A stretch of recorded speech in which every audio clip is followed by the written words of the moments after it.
Se você contribui com o INSS ou vai contribuir, eu espero que o INSS pegue nos braços e que ele vai cuidar muito bem de você. Veja esse vídeo até o final e eu vou te provar que provavelmente você está entrando em uma enrascada. Bora pro vídeo de hoje, a pirâmide financeira INSS. Primeiro ponto que a gente tem que observar. Esse dado foi trago aqui pelo site IPEA e ele vai trazer uma projeção. Matheus, é uma projeção. Vai acontecer? É uma análise. Vai acontecer? Ninguém sabe. Mas tudo está indicando que vai para esse caminho. E os dados são dados e são consolidados. Hoje nós temos mais ou menos quase 2 contribuintes para cada beneficiário. 1,97. Mateusão, beleza? Não tô entendendo. Então, minha avó que é aposentada tem 2 pessoas trabalhando por ela. Não é isso? Tranquilo. Só que o que está acontecendo? Isso em 2022, né? Observa, diminuirá para 0,86 em 2060. Ou seja, dependendo da sua idade, quando você tiver para se aposentar, você não vai se aposentar.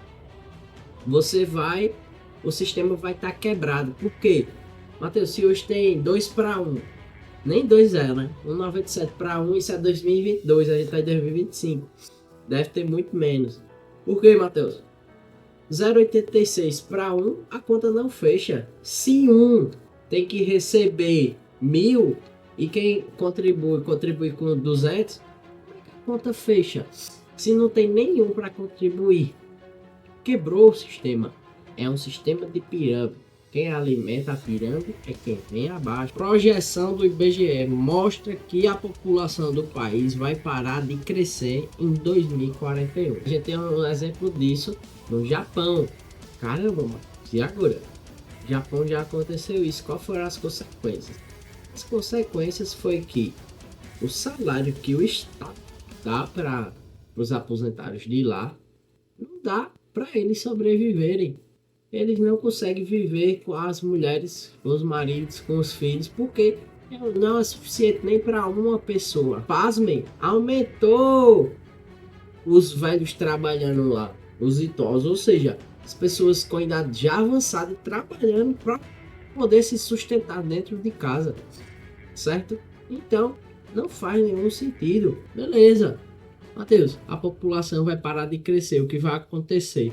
Vai morrer mais gente do que vai nascer. Se morre mais gente do que nasce, então como é que mantém essa infraestrutura? Como é que a produção aumenta? Ah, Matheus, tem a tecnologia, beleza. Mas se não tem gente para operar uma tecnologia, a produção vai cair. Isso está ligado a vários aspectos culturais, ideológicos, etc, etc. Matheus, não estou entendendo. Isso aqui é a pirâmide etária, né, do Brasil na década de 70. Por que 70, meu Deus? Ali as pessoas não tinham muito acesso à informação, as mulheres ficavam grávidas mais cedo, tinha 6, 7, 9 filhos. Minha avó teve 8 filhos, né? Então a gente vê que em 2070 tinha muitos jovens para poucos idosos. Poucos idosos. E é uma pirâmide de fato. Uma vez que o tempo se passou, em 2022 não parecia mais uma pirâmide, parecia mais uma torre. A gente começa a ter mais gente ali vamos dizer, no meio, né? Com 45 a 50 anos, de 35 a 45 anos, né? Menos crianças já do que o período anterior. E a projeção, pasmem, para 2070 é que tenha menos crianças, menos jovens do que senhores de idade. E onde que isso irá parar, Matheusão? Eu não sei onde vai parar, mas eu sei o que vai acontecer. Isso vai quebrar, muitas pessoas irão sofrer, esperando uma arrecadação, uma ajuda do governo. Porém, a expectativa de vida do Brasil subiu para 76, com 76, quase 75, 77 anos. Com o avanço da medicina, a gente tem um período de vida maior em terra, pelo menos em base na medicina, nos avanços tecnológicos. Porém, novo estudo do Banco Mundial defende idade mínima para a aposentadoria do Brasil de 72 anos em 2040 e 78 anos em 2060. Isso aqui foi uma projeção, teve até rumores de que teria sido dados do governo, né? Mas isso foi um estudo, uma projeção do Banco Mundial.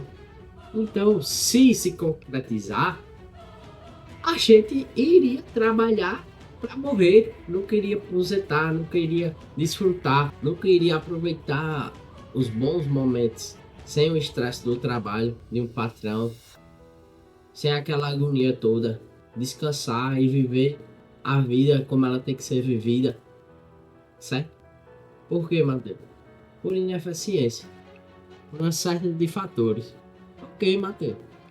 E a situação apenas piora porque a gente vê o crescimento do Brasil de 2011 a 2020 negativo. O PIB brasileiro negativo sobre a porcentagem do PIB per capita, PIB por cabeça. Ou seja, a gente tá ficando mais pobre, a gente tá gastando mais, né? Olha isso aqui. Rombo da Previdência atingirá 25 trilhões até 2011. Um rombo fiscal enorme para pagar apenas a Previdência privada. 25,5 trilhões. Trilhões é o valor que a gente vai ter que pagar para cobrir todas essas despesas. Matheusão, não vejo solução para isso. Pois é, tem uma solução. Tem uma solução para isso, mas vai de querer.